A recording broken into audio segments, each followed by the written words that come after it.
Se você vai a qualquer loja e pergunta aos membros o que eles fazem, a resposta é: fazem o bem. Sou John Hamill e sou maçom. O que tentamos fazer é descobrir o que temos em comum e como podemos transformar isso a favor da comunidade como um todo. Uma grande quantidade de trabalho voluntário, mas não simplesmente com dinheiro, também doando nosso tempo e coisas que sabemos fazer. Os valores da vida maçônica são baseados em 3 princípios importantes: amor fraternal, verdade e assistência.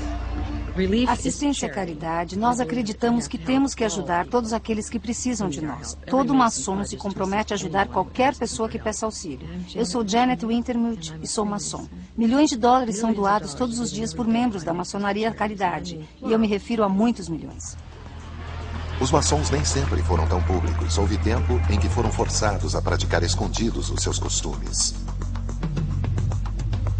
Manter segredo na Europa era uma reação automática às políticas de Adolf Hitler. É estimado que pelo menos 80 mil maçons tenham morrido em campos de concentração nazistas. A sobrevivência da maçonaria dependia de quem estivesse governando o país na época e as pessoas eram perseguidas. Os piores casos aconteceram nos anos 30 e durante a Segunda Guerra Mundial, quando, como judeus, ciganos e quaisquer outras pessoas, os maçons eram mandados aos campos de concentração simplesmente por serem maçons. Esta publicidade americana de 1947 mostra uma campanha anti-maçonaria na Alemanha nazista. Existem então os maçons. Na Alemanha não temos espaço para sociedades secretas. Deve existir apenas uma sociedade, que é o Partido Nazista. Hitler declarou que os maçons tinham uma aliança com os judeus para controlar as finanças, a política e a imprensa europeias. Uma vez no poder, Hitler destruiu todas as lojas alemãs e adotou uma política escancarada de extermínio aos maçons.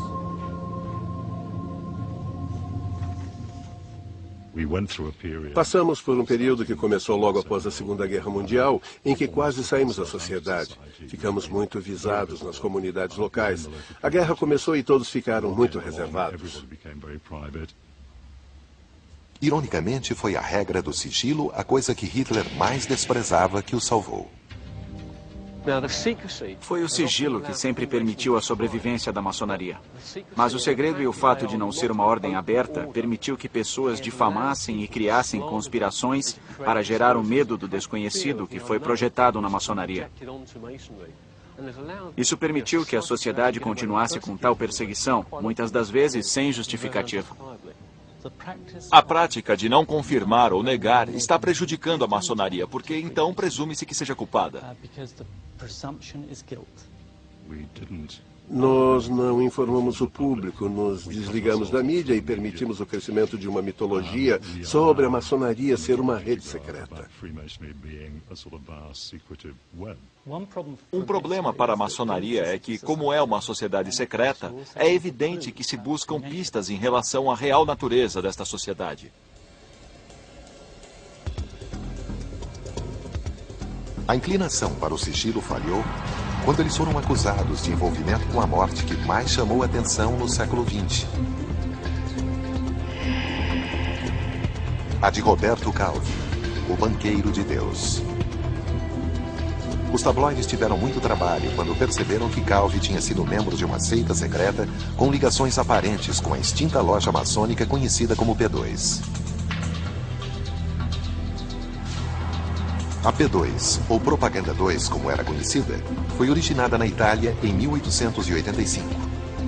A facção foi infiltrada pelo governo e oficiais militares, bem como executivos desonestos, muitos com conexão com a máfia. Por causa disso, os figurões maçônicos foram obrigados a fechar a loja Propaganda 2.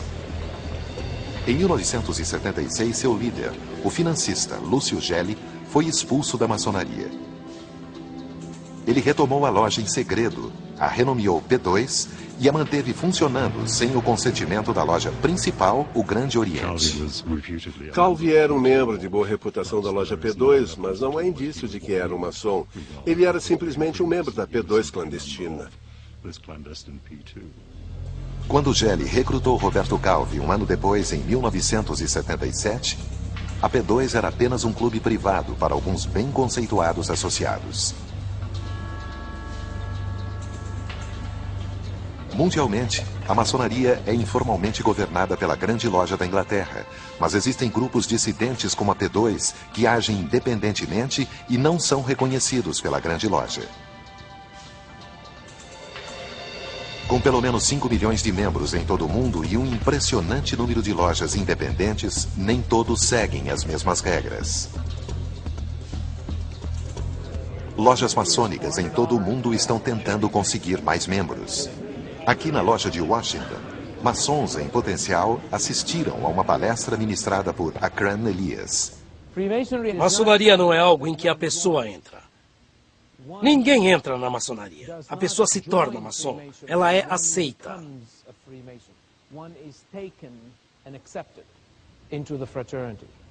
Entrar para essa fraternidade não é uma decisão simples. Meu nome é Justin Poltak e ainda não sou maçom. Eu me interessei pela maçonaria por algum tempo, pesquisei na internet por 6 meses.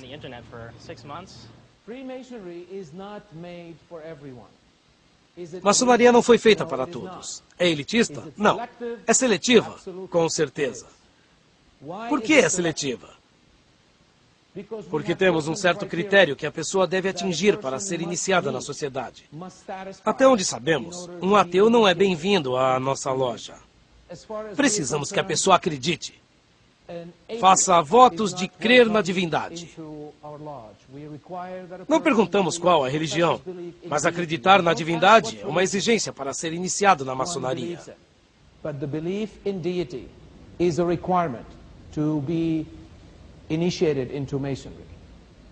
Justin acha que os valores da maçonaria poderiam lisonjear suas próprias crenças. Basicamente, o que eu leio sobre a maçonaria que me chamou a atenção tinha a ver com a construção de caráter e se tornar parte de uma comunidade que é maior que você mesmo. Jovens como Justin são encorajados a unirem-se à comunidade maçônica tradicional, ao contrário das mulheres, que são 50% da população. Todos os grupos maçônicos femininos permanecem não reconhecidos pelas lojas de tendência atual e, mesmo assim, seus números estão crescendo. Temos 2 grandes lojas para mulheres operando na Inglaterra e Wales e, pelo que sabemos, estão trabalhando de acordo com as normas. Elas seguem os mesmos princípios, fazem as mesmas cerimônias, vestem os mesmos emblemas que nós. Estão envolvidas em caridade com grandes quantias. Elas gostariam de ser formalmente reconhecidas, mas, na verdade, não querem vir para nossas reuniões e não nos querem nos encontros delas. Nos Estados Unidos, isso não impediu as mulheres de exigir o uso do avental como os homens. Jana Lennon, de Atlanta, no estado da Geórgia, é uma parte da ramificação chamada comaçonaria, onde tanto mulheres como homens são bem-vindos. Sou June Elizabeth Lennon, mulher maçom de Atlanta, Geórgia. A experiência de ter homens e mulheres operando juntos na mesma loja é valiosa porque você vê yin e yang, você vê o preto e o branco, você vê a opinião masculina oposta à feminina. Particularmente, acredito que há diferença entre os sexos. Nós pensamos de maneira diferente. Existem irmandades secretas maçônicas que, na verdade, banem homens. Susan Gonzalez é um membro da loja Universalis na cidade de Nova York, uma organização baseada nos ritos antigos que antecedem a maçonaria moderna. Sou Susan Gonzalez, mulher maçom, cidade de Nova York. Mulheres têm sido parte de antigos rituais místicos por milhares e milhares de anos. E a maçonaria meio que foi pegando emprestado aqueles símbolos ao longo dos tempos. As mulheres nunca foram excluídas completamente deste processo. Então não vejo como se tivesse sido uma cópia, e sim como uma evolução. A maioria das pessoas concordaria que as lojas maçônicas hoje em dia possuem a sua própria herança, aquela começada em 1717, quando 4 lojas entraram na região banqueira de Londres para formar o que é conhecido hoje por a Grande Loja da Inglaterra. Eles se encontraram em um bar chamado Goosey & Gridlow e se intitularam maçons, para se diferenciarem das outras associações de cavalheiros na época. 6 anos depois, eles já tinham centenas de membros, várias filiais e uma constituição escrita com regras oficiais, regulamentos e símbolos maçônicos.